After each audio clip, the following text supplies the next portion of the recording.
Hello mga kalabs, ito ang likod ng bahay namin. Ito siya. Yan ay Fulham Road. Ito may building sa tuktok ng bundok. Tapos ayun, may bundok. Ayun, may aeroplano. Daanan po kami dito ng airplane. Pag ano, asan na yun? May dumadaan dito.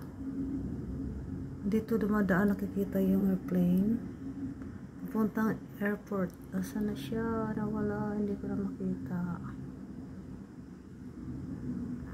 Very cloudy. Yun yung bundok. Maraming nag-hike doon. Maraming umaakyat. Tapos ito yung Queen Mary Hospital. Ayun.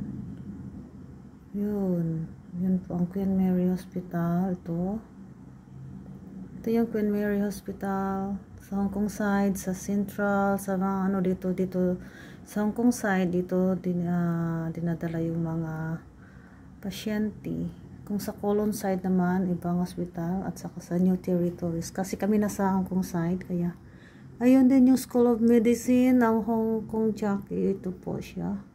School of Medicine yan. Ito, eskwela ng mga doktor.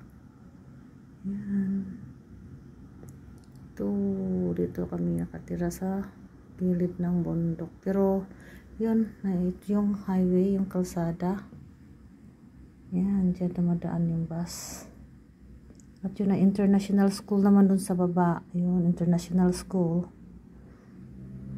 Yeah. Andito ako sa bintana. May dagat doon.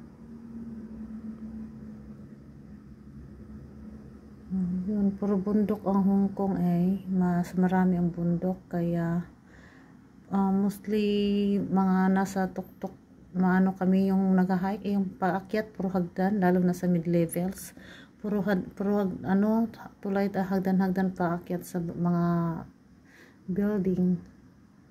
Kami andito kami sa ito forest, maraming dito mga baboy ramoy.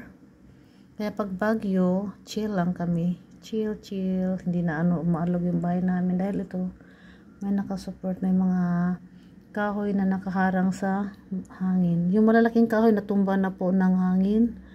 Malaking dito, maraming malaking kahoy noon, puno, natumba siya, namatay. Ito. Ang ganda ng panahon. Green, sa mata, fresh na fresh, stress free dito sa amin, malayo sa pollution at sa ingay. Kaya ang ingay lang dito pag umaga, yung ingay ng ibon, parang mga manok nag-iingay dun sa bintana ko. Bye mga kalabs.